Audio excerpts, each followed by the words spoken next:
ሰላም ናችሁ? ብርዱ እንዴት ይዟችኋል? አንድ ከባድ ፍሉ አለ። እስቲ ያገገማችሁ አላችሁ? እኔ በጣም አሽቶ ነው የለቀቀኝና እንደዚህ አይነት ፍሉ ገጥሞኛ አያውቅም። እና ብቻ እንደምንም ተቋቁመናለን። ጌታ ይመስገን። ከባድ ነው። ብዙ ሰዎች እንደታመሙ ሰምቻለሁ። እንግዲህ እግዚአብሔር ያበርታን ሁላችንንም። ያው በህይወት ላይ ይሄ ያለ አይደል? ታስታውሱ ከነበረ ሮሜ ምዕራፍ ስንት ላይ ነበርን? 13 አይደል? ጨርሰን ነበር። ዝምታ ሆነ ጸጥታ የሚለው መዝሙር ወደ ውስጥ የመጣ ቁጥር ስንት ላይ ነበርን? አደባባይ ላይ ምን መጣ? 8 ኦኬ። ስንት ከ8 እስከ 10 የኔን ተማሪ አውቃለሁ። ቆመን እናንብብ እባካችሁ፣ መቆም የምትችሉ ከቁጥር 11 ጀምረን እናነባለን። በጌታ በኢየሱስ ክርስቶስ ስም። ከእንቅልፍ የምትነሱበት ሰዓት አሁን እንደደረሰ ዘመኑን እወቁ። ካመንበት ጊዜ ይልቅ መዳናችን ዛሬ ወደ እኛ ቀርቧልና። ሌሊቱ አልፏል፣ ቀኑም ቀርቧል። እንግዲህ የጨለማውን ሥራ አውጥተን የብርሃንን ጋሻ ጦር እንልበስ። በቀን እንደምንሆን በአገባብ እንመላለስ። በዘፈንና በስካር አይሁን፣ በዝሙትና በመዳራት አይሁን፣ በክርክርና በቅናት አይሁን። ነገር ግን ጌታን ኢየሱስ ክርስቶስን ልበሱት፣ ምኞቱንም እንዲፈጽም ለሥጋ አታስቡ ይላል። ቅዱስ አምላካችን፣ ትምክህታችን፣ ድጋፋችን፣ መታመኛችን እግዚአብሔር በየማለዳው ስለምታጠግበን ምሕረት እናመሰግንሃለን። ሁሉም ደግፈ የምታቆመን አንተ ነህ ጌታ ሆይ። ስለበዛልን ጸጋ ሕይወትን የመሰለ ስጦታ ስለሰጠህን እናመሰግንሃለን። ሁላችን በዚህ ያለነው አንተን ፈልገን ነው እግዚአብሔር ሆይ። አንተን ልናመልክ፣ አንተን ልናከብር፣ ቅዱሱን ቃልህን ልንሰማ ጌታ ሆይ ከወንድሞቻችን ከእህቶቻችን ጋር ህብረት ልናደርግ ነው የመጣ ነው። ሁሉንም በጸጋህ አንተ አግዘን እግዚአብሔር ሆይ። በመካከላችን የአንተ ሐሳብ ብቻ እንዲፈጸም ሁሉን ላንተ ሰጠን። በጌታ በኢየሱስ ክርስቶስ ስም አሜን።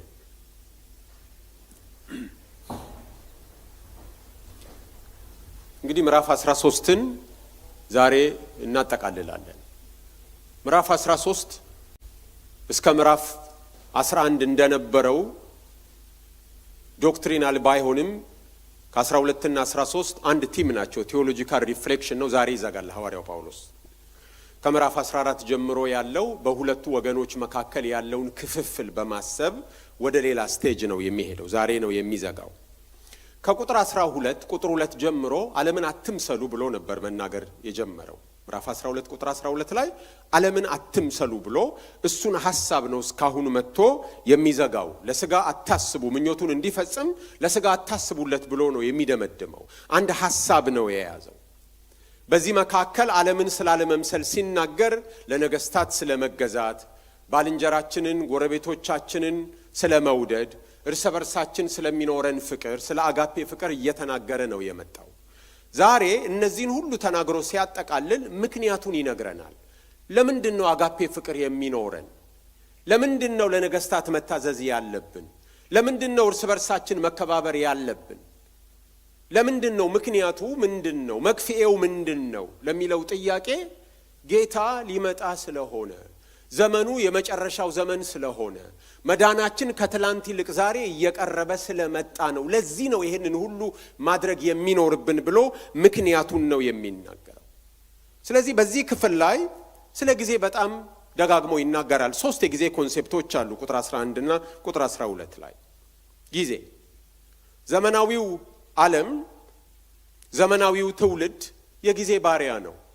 ሁላችን እጃችን ላይ ሰዓት አለ። እዚህ ጋር ብንረሳ እዚህ ታብሌቴ ላይ ሰዓት አለ። ቀና ስል እዛ ጋር ሰዓት አለ። ሁላችን እንደዚህ ነን። ሞባይላችን ላይ ሰዓት አለ። ሰዓቱን ማንከተል ከሆነ ባስ ያመልጠናል፣ ባቡር ያመልጠናል፣ በረራ ያመልጠናል፣ ከስራ ቦታ እንበረራለን። ሁሉ ነገር በምንድነው? በሰዓት የታጠረ ነው። የሰዓት ባሮች ነን፣ ሁላችንም የጊዜ ባሮች ነን። ከዚህ በላይ ግን ሊያሳስበን የሚገባው ሁላችን የእግዚአብሔርን ጊዜ ማወቅ ግዴታችን ነው። ሁላችን እንደ ክርስቲያን የእግዚአብሔር ጊዜ ምንድነው? የእግዚአብሔር ጊዜ ምንድነው የሚለውን ልናቀው ያስፈልጋል። በተለይ አሁን በእግዚአብሔር ጊዜ ምንድነው የሚለውን ልናቅ ያስፈልጋል። ስለ ጊዜ መጽሐፍ ቅዱስ ይሄኛው ጊዜና ያኛው ጊዜ ወይም ይሄኛው ዘመንና የሚመጣው ዘመን እያለ ደጋግሞ ይናገራል። ያለፈ ጊዜ አለ።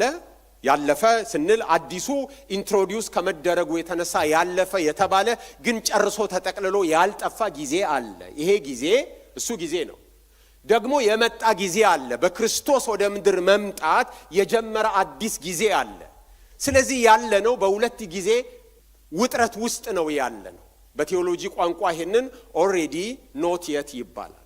የሆነ ጊዜ አለ። አዲስ ዘመን መጥቷል። በጌታ መምጣት የተዋወቀ ጊዜ አለ። የእግዚአብሔር መንግስት መጣለች። የእግዚአብሔር መንግስት ግን በሙላት አልመጣችም። ስለዚህ መንግስት ትምጣ ብለን እንጸልያለን። በመንፈስ ቅዱስ የቀመስነው ደስታ አለ። የቀመስነው ሰላም አለ። ሊመጣ ያለውን ዓለም ኃይል ቀምሰናል። በሙላት ግን ገና አላገኘነው። ስለዚህ ውጥረት ውስጥ ነው ያለነው። ይሄኛው ጊዜ ደግሞ የሚባለው አሮጌው ጊዜ ተጠቅልሎ አልወጣም። ስለዚህ በሁለቱ መካከል ነው ያለነው። አዲስ ኪዳን ላይ በተለያየ ሁኔታ ይሄንን ያስተዋውቀናል መጽሐፍ ቅዱስ። የተወሰኑትን እንይ። ለምሳሌ ማቴዎስ ወንጌል ምዕራፍ 12 ቁጥር 32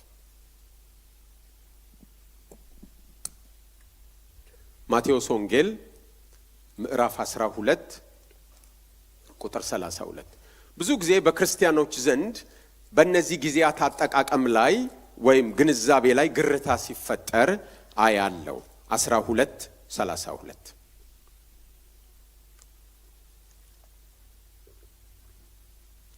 በሰው ልጅ ላይ ቃል የሚናገር ሁሉ ይሰረይለታል፣ በመንፈስ ቅዱስ ላይ ግን የሚናገር ሁሉ በዚህ ዓለም ቢሆን ወይም በሚመጣው አይሰረይለትም። በዚህ ዓለም በሚመጣው በዓለምም በጊዜም ዓለምና ጊዜ በአዲስ ኪዳን ቋንቋ ተመሳሳይነት ያላቸው አውድ አለ። በዚህ ዓለም ወይም በሚመጣው፣ በዚህ ጊዜ ወይም በሚመጣው ጊዜም እንደማለት ነው። ሉቃስ 20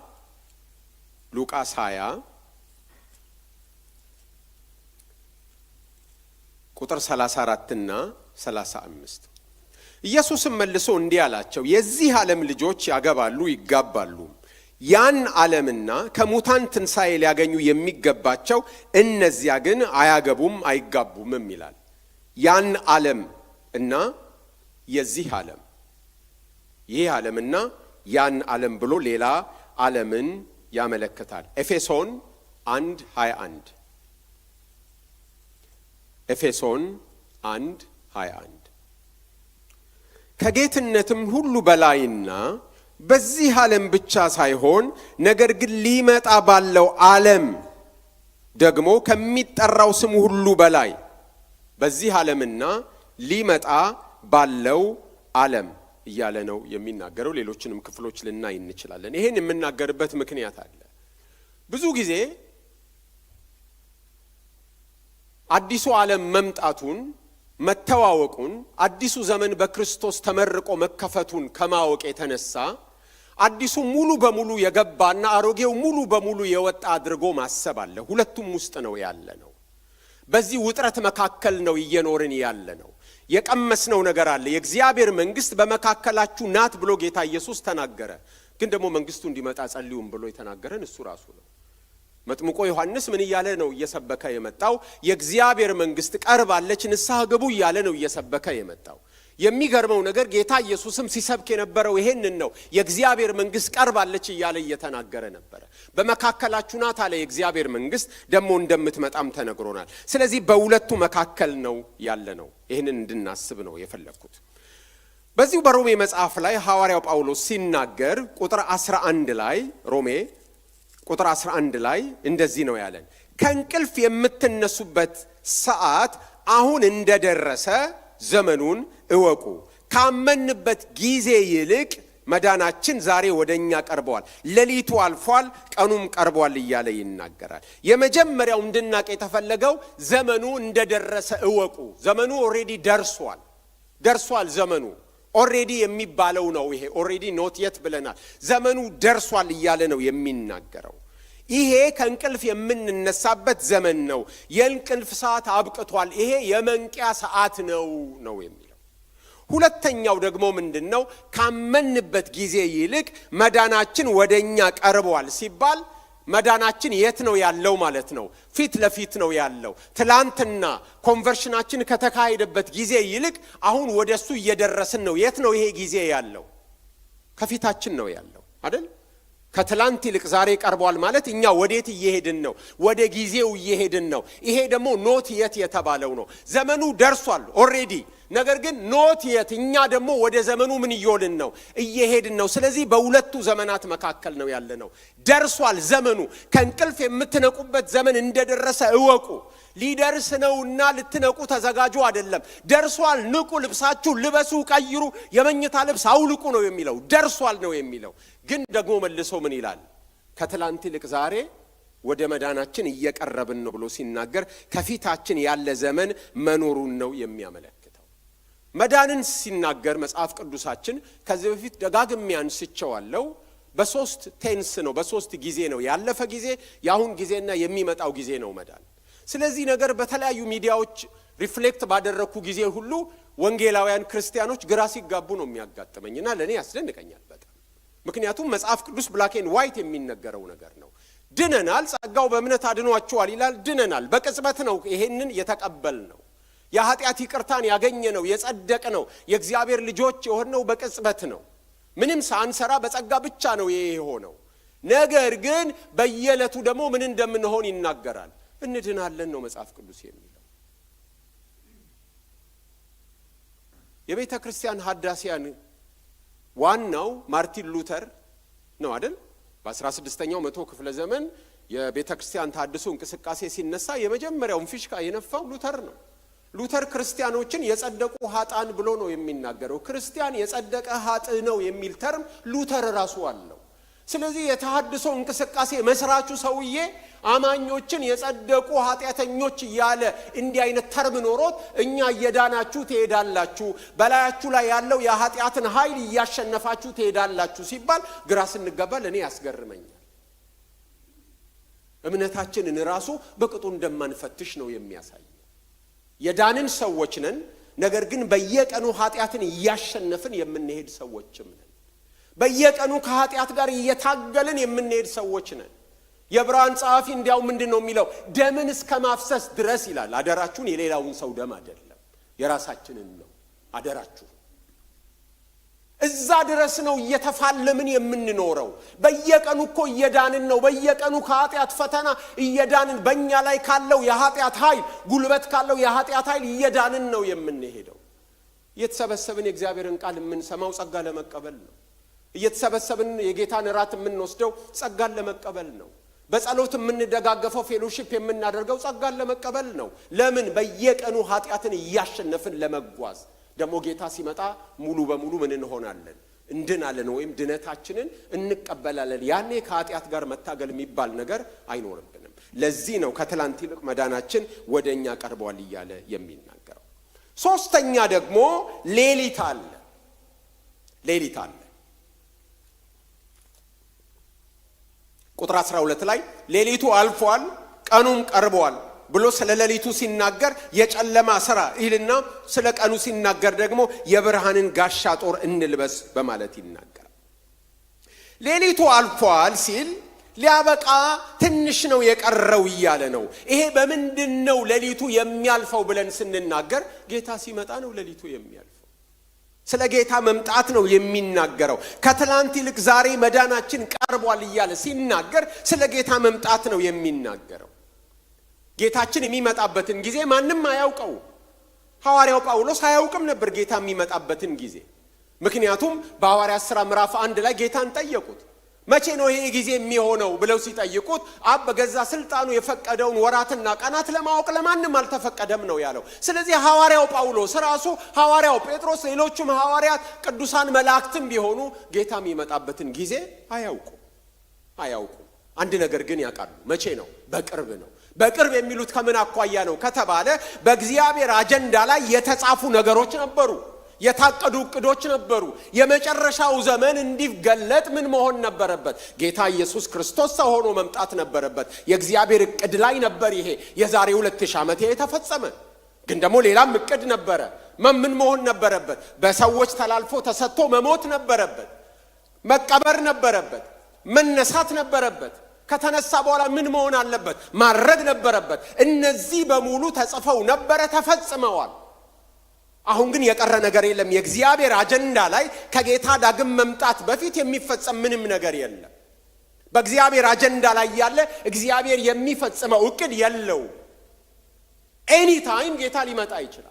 በምድር ላይ የሚፈጸሙ ነገሮች በሰው ዘንድ ሊኖሩ ይችላሉ። የክህደት ሰው ሊመጣ ይችላል። ብዙ ነገሮች በምድር ላይ የጦር ወሬ፣ እርስ በርስ መባላት፣ ብዙ ነገር ሊፈጸም ይችላል። የእግዚአብሔር አጀንዳ ላይ ግን ምንም አይነት ኢቨንት የለም። ኤኒ ታይም ጌታ ሊመጣ ይችላል። ጨርሷል። አጀንዳው ላይ እግዚአብሔር በእቅድ የያዘው ነገር የለም። ይሄንን ሐዋርያው ጳውሎስ ያውቃል። ስለዚህ በድፍረት ቀኑ ቀርቧል፣ በማንኛውም ሰዓት ሊመጣ ስለሚችል በአግባቡ ኑሩ እያለ ይመክራል። በሱ ዘመን ሊመጣ ይችል ነበር። አሁን ላይመጣም ይችል ነበር። አያውቅም። ሐዋርያው ጳውሎስ ቤተ ክርስቲያን ታሪክ 2000 ዓመት ከዚህ በኋላ እንደሚሆን ያውቅ ነበር ልንል አንችልም። አያውቅም ነበር። ጌታ የዛሬ 2000 ዓመት ነው ቤተ ክርስቲያን 2000 ዓመት ትኖራለች ብሎ ሊገምትም አይችልም። ኤኒ ታይም ጌታ ሊመጣ ይችላል። እግዚአብሔር እንደ ፕሪኮንዲሽን ያስቀመጠው በሱ ዘንድ ሌላ ኢቨንት የለም። ጌታችን ከብሮ አለ። ኤኒ ታይም ሊመጣ ይችላል። ለዚህ ነው ተጠንቅቀን መኖር ያለብን። ምንም ነገር የምንጠብቀው ቆይ ይሰቀልና፣ ቆይ ይቀበርና፣ ቆይ ይነሳና፣ ቆይ ያርግና የምንለው ነገር የለም። ቆይ መንፈስ ቅዱስ ይውረድና የምንለው የለም። መንፈስ ቅዱስ ወርዷል። ስለዚህ ምንም ነገር አጀንዳው ላይ አለመኖሩን ስለሚያውቅ ሁል ጊዜ ነቅተን እንድንጠብቅ ያሳስበናል።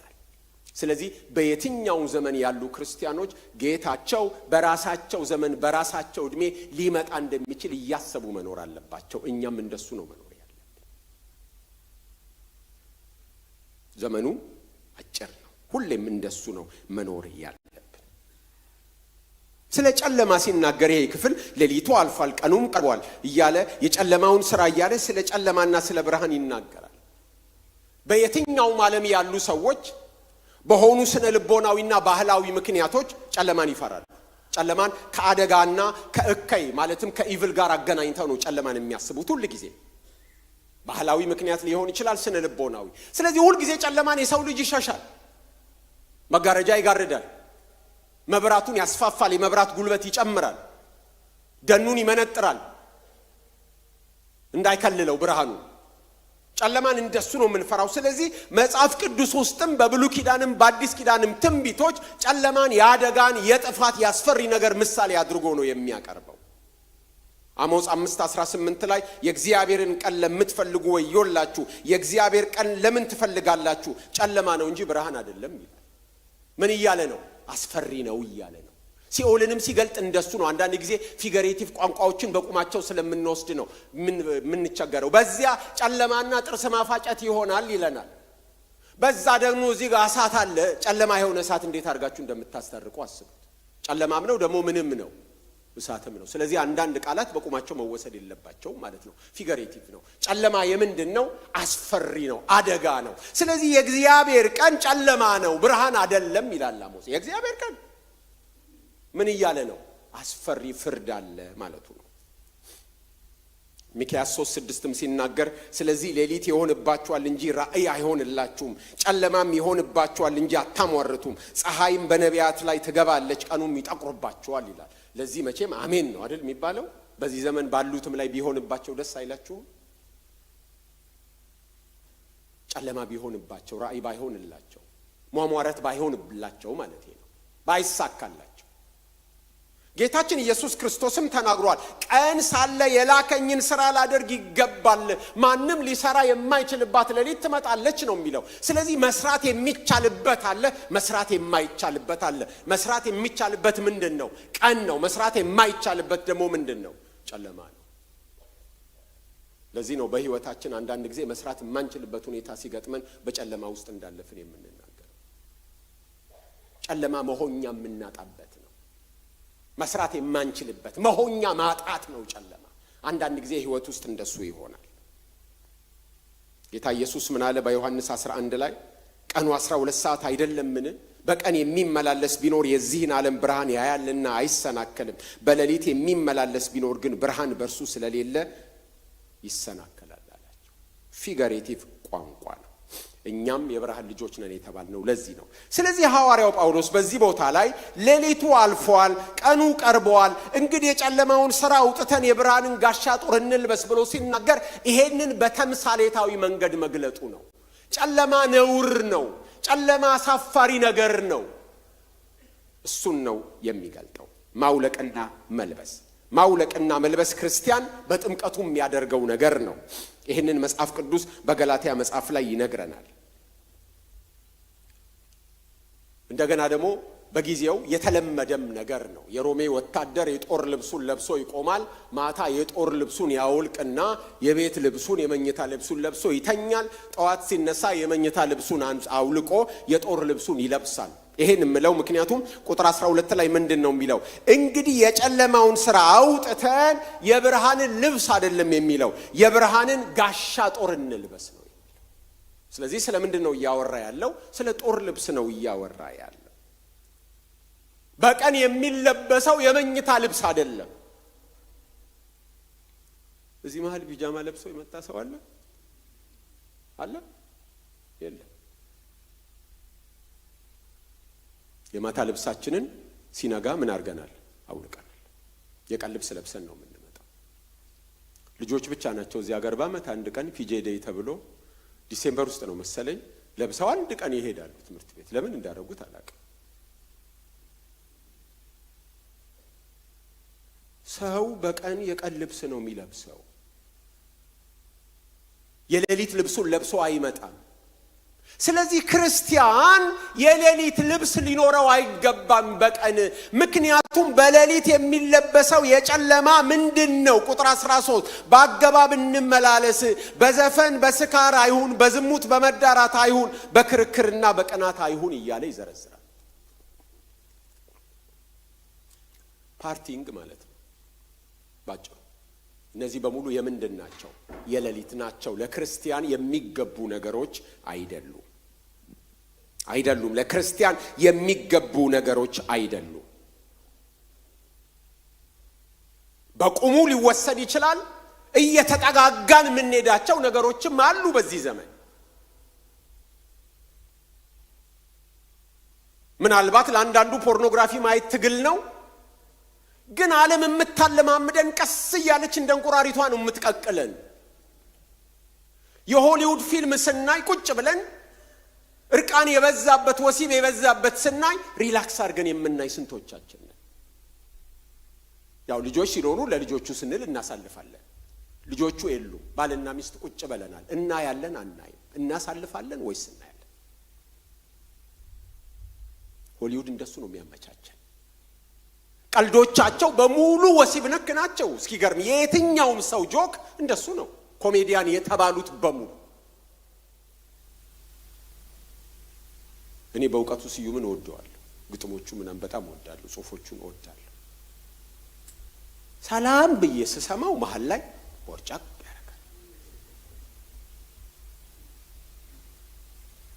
በቃ ጆሮአችንን ምን እያደረጉት ነው? እያለማመዱት። የፈረንጅ ኮሜዲያንም እንደሱ ናቸው። ሁሉም እንደዛ ነው። እያመቻቹን ነው። ይሄ የጨለማ ልብስ ነው። በቀን ምን አድርጉት ነው የሚለው? አውልቁት። በቀን እንዲያውም ልብስ ልበሱ አይደለም የሚለው፣ የጦር ልብስ ልበሱ፣ የብርሃን ጋሻና ጦር። ምክንያቱም ዘመኑ የምንድን ነው? የጦርነት ነው። ስለ ክርስቶስ ልንፋለም ነው የተጠራ ነው። ስለዚህ የጦር ልብስ ለብሰን ነው እንጂ የምንመላለሰው ጂንስ ለብሰን ሁሉ አይደለም። ምንድን ነው የሚለው? የብርሃን ጋሻና ጦር ልበሱ። we're warriors መለየት አለብን። ገና አመጣጡን ሊያመቻቸኝ ሊያለዝበኝ ሊያላዝበኝ ነው ይሄ ሊያበጀኝ ጥንካሬን ሊያስጥለኝ ማለት አለብን። ማቆም መቻል አለብን። እኔ ድሮም ማያቸውን ፊልሞች ማየት አሁን አልችልም አይደለም ስለ ወሲብ ምናምን ነገር ግድያ እንኳን የበዛበት ማየት አሁን ይቸግረኛል። ድሮ እንደሱ አልነበርኩ።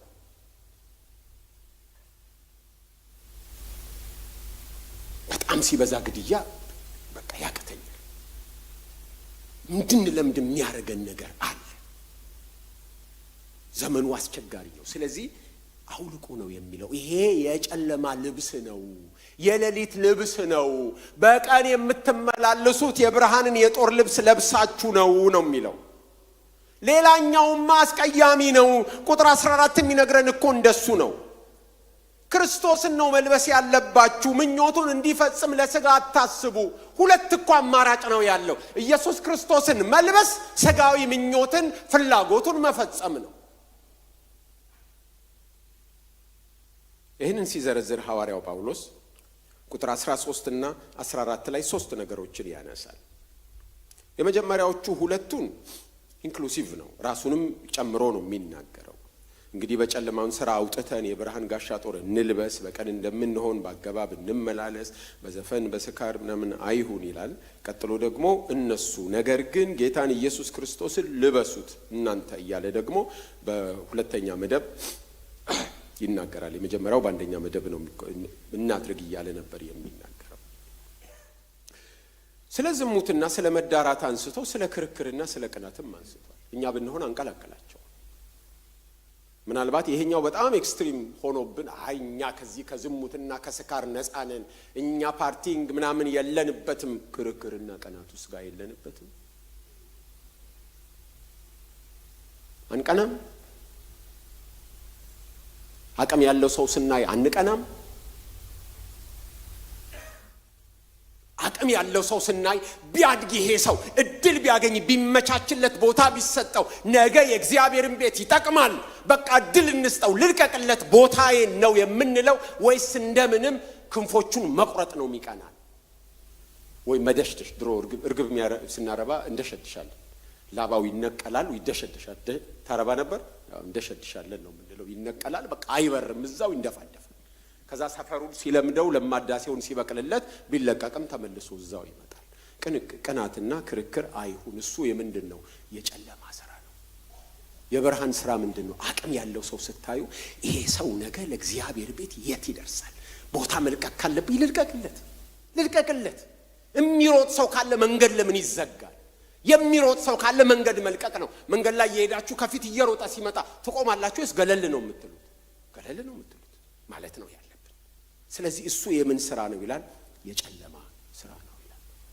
ቅናትና ክርክር የጨለማ ስራ ነው። ለምንድን ነው እዚሁን ሁሉ የምንጨነቀው? ለምንድን ነው እንዳሻን የማንኖረው? በአግባብ እንመላለስ የሚል ማዕቀብ ለምንድን ነው የሚያስቀምጥብን? ቁጥር 13 በአግባብ እንመላለስ። ለምን? ዘመኑ አጭር ነው። በእያንዳንዱ ነገራችንስ ሊገባ የሚገባው ነጥብ ይሄ ነው። ዘመኑ ምንድን ነው? አጭር ነው። ሐዋርያው ጳውሎስ ስለ ጋብቻ እንኳን በአንደኛ ቆሮንቶስ 7:29 ላይ ሲናገር ዳሩ ግን ወንድሞቼ ይህን እናገራለሁ ዘመኑ አጭር ነው ይላል 7:29 ላይ። ስለዚህ ያገባ እንዳላገባ ይሁን፣ ያላገባም እንዳገባውን አይጨነቅ በዚህ ጉዳይ ላይ። ለምን? ዘመኑ ምንድን ነው? አጭር ነው።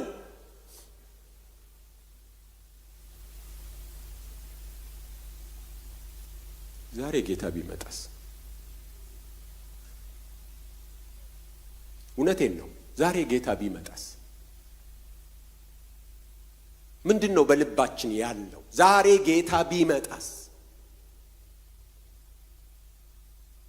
ይቅርታ ልንጠይቃቸው የሚገባ ሰዎችን ሳንጠይቅ ዛሬ ጌታ ቢመጣስ?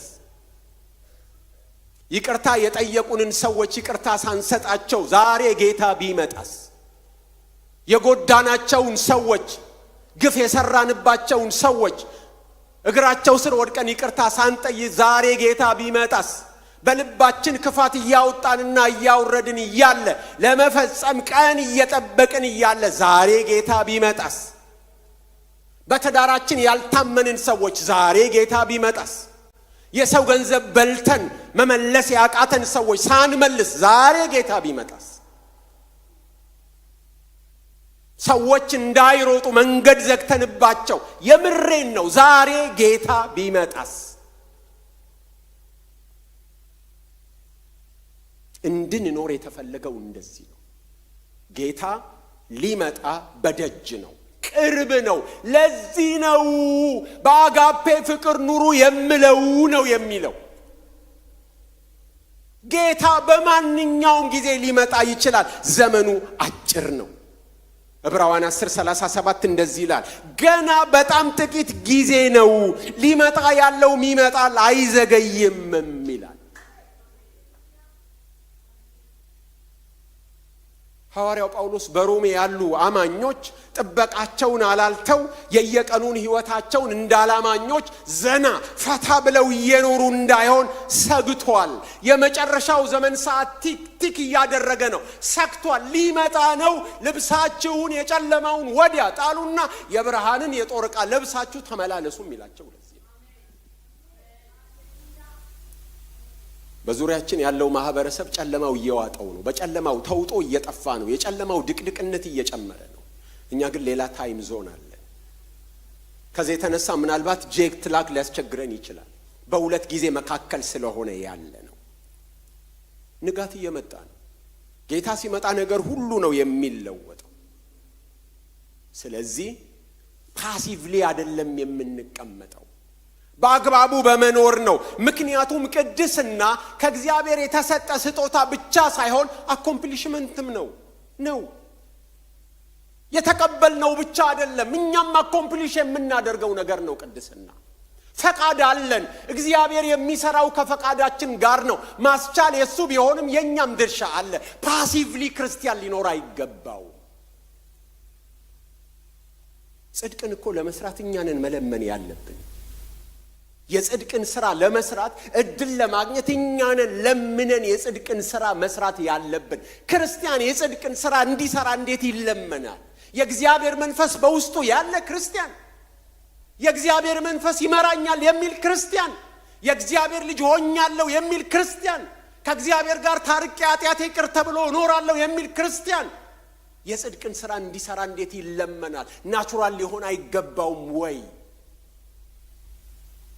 ቅድስና አኮምፕሊሽመንት ነው። እግዚአብሔር በውስጣችን እየሰራ ነው። እሱ በእኛ ውስጥ ነው። ሮሜ 8:10 እኛም በእርሱ ውስጥ ነን። ሮሜ 6:11 ሆኖም የምናደርገው ነገር ሁሉ እርሱን ማዕከል ያደረገ መሆን አለበት።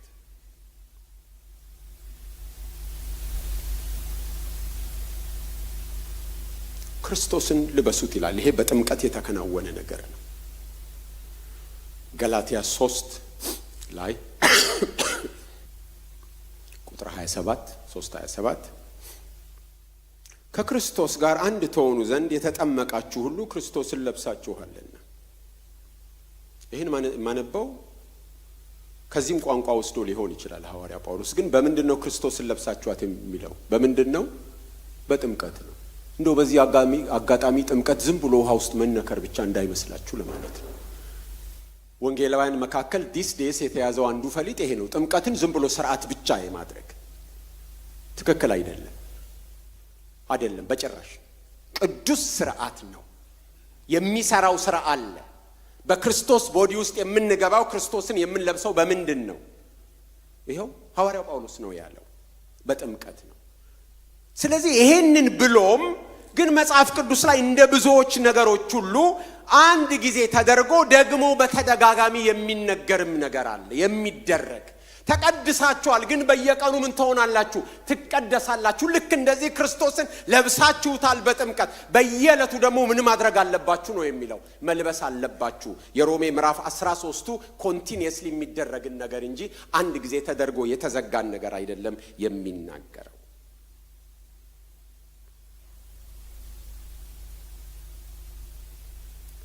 ስለዚህ ከእንቅልፍ የምንነቃበት ሰዓት ነው። ስሊፖክ አናድርግ። ስሊፕ ቶክም አናድርግ። ነቅተን ነው የምንራመደው። አንዳንድ ጊዜ እንደሱ ነን። ስሊፕ ቶክ እንደሚያደርግን ዝም ብለን በቃ በደመ ነፍስ ስናወራም ስሊፕ ቶክ ነው አሉ አይደል? ተኝተው የሚያወሩ ሰዎች እኛ ልጆች ሆነን አውራጣቱን ያዙት ተብሎ ታናሽ እህቴ ነው ወንድሜ ሲሞክሩ ቶሎ ብለን አውራጣታቸውን እንይዛለን። ብዙ እንዲያወሩ ይዘን ስንጠብቅ እንዲያውም በጣም እንጨምቃቸውና ይነቃሉ። ተሳክቶልን አያውቅም። አሉ አንዳንድ ሰዎች እንደሱ። በክርስትና ስሊፕ ቶክ አይሰራም። እውነቴ ነው የምነግራችሁ። በክርስትና ውስጥ ብዙ ሰው ስሊፕ ቶክ ነው የሚያደርገው። ስሊፕ ቶክ ያደርጋል። እንደሱ ነው። ነቅቶ ያሰበ ዘመኑ አጭር ነው፣ ጌታ ሊመጣ ነው፣ የዳንኩ ሰው ነኝ፣ ስለዚህ እንዲህ ነው ማድረግ እንዲህ አይደለም። እውነትን ነጋገር አብዛኛው ሰው እንደሱ አይደለም። በልማዱ በመሰለው በልሁ በምኑ እንደሱ ነው የሚመላለሰው። የምር ጌታ በደጅ ነው፣ ጌታ ቢመጣ ምን እለዋለሁ እያለ እያሰበ ቢመላለስ ክርስትና እንዴት ውብ በሆነ፣ በመካከላችን ምን አይነት ጸጋ በፈለቀ ነበር። ግን we are sleep walking, we are sleep talking። ንቁ፣ እሱ ነው ያለው። ንቁ። ይሄ ከእንቅልፍ የምንነሳበት ዘመን ነው። ምንም ስናደርግ ክርስቶስ በዚህ ይከብራል ወይ፣ የምወክለውን ጌታ ያስደስታል ወይ ማለት አለብን። ምንም ስናደርግ እኛ የዚህ ዓለም ልጆች አይደለንም። እግዚአብሔር በውስጣችን እየሰራ አሁን ቆሜ ሳወራ እግዚአብሔር አብሮኛል።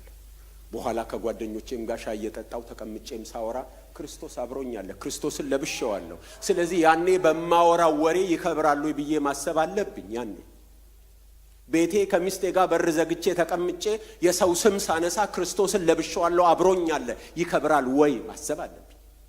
አለ መሪዎች ተቀምጠው በሰው ጉዳይ ላይ ሲወስኑ ክርስቶስን ለብሰውት ከሆነ ክርስቶስ አብሯቸው አለ፣ ለሚያወሩት ወሬ ሊጠነቀቁ ይገባል። እያንዳንዱ ሰው ክርስቶስን ለብሶ ከሆነ በሚያደርገው ነገር ሁሉ ክርስቶስ አብሮት ስላለ ክርስቶስን ያስከብራል አያስከብርም ማሰብ መቻል አለበት። ክርስቶስን ለብሰናል። የትም ስንሄድ ምን ውስጥም እየከተት ነው እንደሆነ እናስተውል። ምን ውስጥ ነው ክርስቶስን እየከተት ነው ያለ ነው? የት ነው እየሄድን ያለ ነው? ስሊፕ ዎክ አናድርግ፣ እንንቃ። ዘመኑ አጭር ነው። ጌታ ይመጣል። ክርስቶስን ለመቀበል ለመወሰን የተቸገራችሁ ሰዎች፣ ዘላለም እንደምትኖሩ 100 ዓመት እንዳላችሁ በቃ እየታሻችሁ ያላችሁ ሰዎች ጌታ ዛሬ ቢመጣስ በህይወታችሁ ደክማችሁ ባካ አርጋችሁ ለመመለስ ቆይ ገና የምትሉ ጌታ ዛሬ ቢመጣስ? ዘመኑ አጭር። ተዳራችሁ መካከል ያለውን ግጭት ማስተካከል ያቃታችሁ ዘመኑ አጭር። ብታስተካክሉ ነው የሚሻላችሁ። የምንኖረው ጌታ በማንኛውም ጊዜ እንደሚመጣ እያሰብን እንደዛ ነው የምንኖረው። ክርስቶስን ምን አድርጉት? ልበሱት። ደግሞ በጦርነት ነው፣ የጦር ዕቃም ነው። ስለ ክርስቶስ እየተፋለምን የምንኖር ሰዎች ነን። ከኃጢአት ጋር በየዕለቱ፣ ከክፋት ጋር በየዕለቱ፣ ከኢቭል ጋር በየዕለቱ፣ ከአመፃ ጋር በየዕለቱ፣ ከግፍ ከበደል ጋር በየዕለቱ፣ ከውሸት ጋር በየዕለቱ፣ ከጥመት ጋር በየዕለቱ እየተፋለምን የምንኖር ሰዎች ነን። ከዲያብሎስ ጋር በየዕለቱ እየተፋለምን የምንኖር ሰዎች ነን። የብርሃንን ዕቃ ጦር ልበሱ ነው የሚለው። ቅድስና አኮምፕሊሽመንትም ጭምር ነው። ክርስቲያን ነን ካልን ክርስቶስን ለብሰን በአግባቡ መኖር አለብን። እኛ የምን ልጆች ነን? የብርሃን ልጆች ነን። ክርስቶስ በእኛ ውስጥ ይኖራል ማለት ክርስቶስ ሕይወታችንን ይኖርልናል ማለት ግን አይደለም። እኛንን የምንኖረው የክርስትና ሕይወታችንን የምንኖረው እኛ ነን። ክርስቶስ ሕይወታችንን አይኖርልንም። ክርስቶስ በእኛ ውስጥ አለ፣ የምንኖረው ግን እኛ ነን። ስለዚህ ከእንቅልፋችን እንንቃ። የጨለማን ልብስ የሌሊት ልብስ እናውልቅ። የብርሃንን ልብስ እንልበስ። በአገባብ እንመላለስ። ምኞቱን እንዲፈጽም ለሥጋ አናስብለት። እንጸልያለን።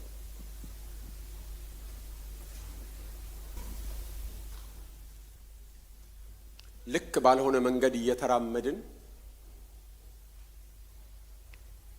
እርምጃ ከመውሰድ እርምጃውን እያንከባለልን ለነገ እያሳደርን ያለን ባክ ስቶፕ ሲር ጌታ ይመጣል። አሁን ነው። በይደር የምናቆየው ነገር የለም። የጽድቅ ሰዓት፣ የመዳን ሰዓት አሁን ነው። የተበላሸውን ነገር ማስተካከያው ሰዓት አሁን ነው። አሁን ነው። የእግዚአብሔር ጊዜ አሁን ነው። የሥራ መውጫና መግቢያ ሰዓታችንን፣ የበረራ ሰዓታችንን የምንጠነቀቀውን ያህል የእግዚአብሔርን ሰዓት ልናቅ ይገባል። ለእያንዳንዱ ነገር ሰዓት እንደው ትንሽ ዝንፍ ብንል ብዙ ነገራችን እንደሚበላሽ በማወቅ ለሰዓት እንደምንሳሳ ሁሉ የእግዚአብሔርን ጊዜ ማወቅ ከዛ በላይ አሳሳቢ ነው ወገኖቼ። እንዲሁ ዝም ብለን በዲፕሎማሲ እንደው በባህል እንደው በይሉኝታ ምናምን ተዛዝለን መቀጠል የለብንም። የእግዚአብሔር የሥራ ጊዜ አሁን ነው። ማስተካከል ካለብን ማስተካከል ያለብን አሁን ነው። ነገ በእኛ እጅ አይደለም። ሕይወት በእኛ እጅ አይደለም። አሁን ነው። የመዳን ቀን አሁን ነው። ላልዳኑት ብቻ የሚሰበክ አይደለም። ለዳኑትም የመዳን ቀን አሁን ነው። አሁን ነው። ዛሬ ነው። ካቃተን ጌታ ሆይ አግዘኝ፣ ላደርግ ፈልጋለሁ፣ አቅም አጥቻለሁ፣ ጸጋህ ነው መታመኛ፣ አግዘኝ እንበል።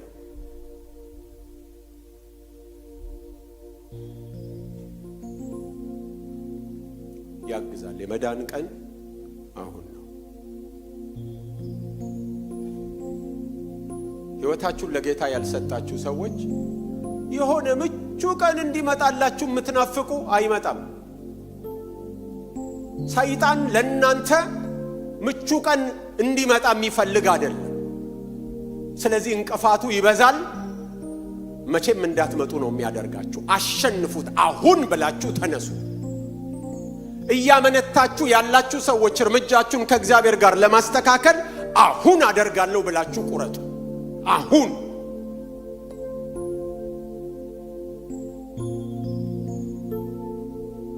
እስቲ ጌታን ደስ እናሰኘው ወገኖቼ።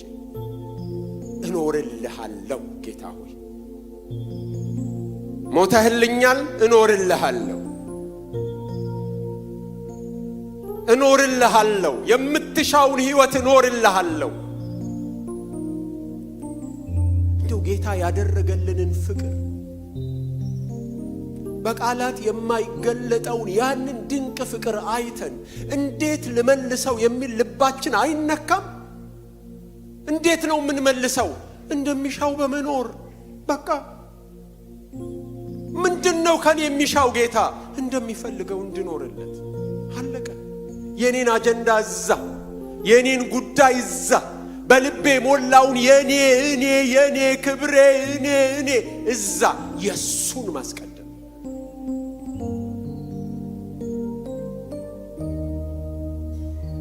ጌታ ዛሬ ቢመጣስ? ደሞ እኮ ይመጣ ይሆናል።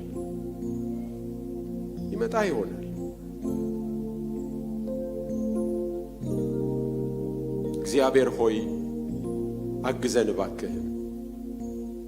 እንደምትፈልገው መኖር ያቃተን እኛን በሰዓት ተከበን በሚቆጥር ሰዓት በግርግዳው ላይ፣ በመንገዱ ላይ፣ በስልካችን ላይ፣ በእጃችን ላይ፣ በታብሌታችን ላይ፣ በነገር ሁሉ በሰዓት ተከበን ያንተን ጊዜን ማስተዋል ያቃተን እኛን ይቅር በለን።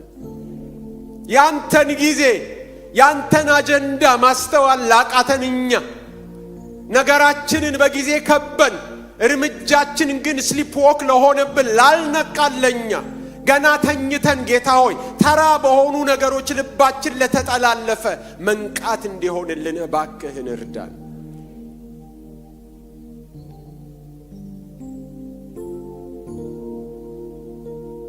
አንተ ስለ ሁሉ ሞተሃል ጌታ ኢየሱስ ሆይ። አንዱ ስለ ሁሉ ሞተ እንደሚል ጌታ ሆይ እኛም ጌታ ሆይ እንድንሞትልህ እርዳን። እንግዲያስ ሁሉ ስለ እነሱ ስለ ሞተው ስለ እሱ እንጂ ስለ ራሳቸው እንዳይኖሩ እንደሚል ቃልህ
አስበን። ጌታ ሆይ አስበን። ጌታ ሆይ አስበን። ጌታ ሆይ ቀኑን መለየት እንድንችል፣ ጊዜህን መለየት እንድንችል፣ በልማድ ከመውጣት ከመግባት ጌታ ሆይ ዘመኑን ለይተን እግዚአብሔር ሆይ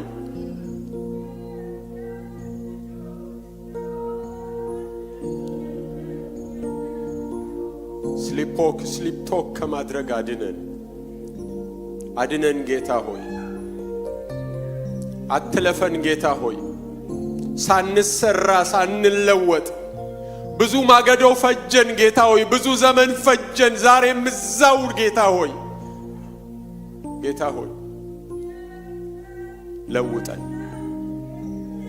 ለውጠን የለውጣችን ጅማሬ ይሆንልን። ለውጠን እንኑርልህ፣ እንምሰልህ፣ እንግለጥህ ጌታ ሆይ እንኑርልህ። ለውጠን ጌታ ሆይ። ጌታ ሆይ የመዳን ቀን ዛሬ ነው እንደሚል የመዳን ቀን ይሆንልን። የመዳን ቀን ይሆንልን ጌታ ሆይ። መንፈስ ቅዱስ እለፍ በመሃላችን። አንተ ብሩክ መንፈስ፣ አንተ ቅዱስ መንፈስ፣ አንተ ሕያው መንፈስ፣ ድንጋይ ልቦችን የምታፈርስ መንፈስ ቅዱስ እለፍ በመሃላችን። ያንተነን ጊዜው ያንተ ነው። ልቦችን ንካ።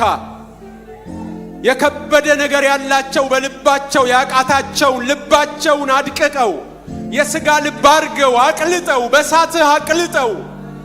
ቅዱስ የእግዚአብሔር መንፈስ አንተ ጨዋ መንፈስ፣ ክርስቶስን የምታከብር መንፈስ በልባችን የያዝነውን ነገር ቆሻሻውን እያራገፍክ ክርስቶስን በመኖር በሕይወታችን ማክበር እንድንችል የእያንዳንዱን ሰው ልብ ንካ።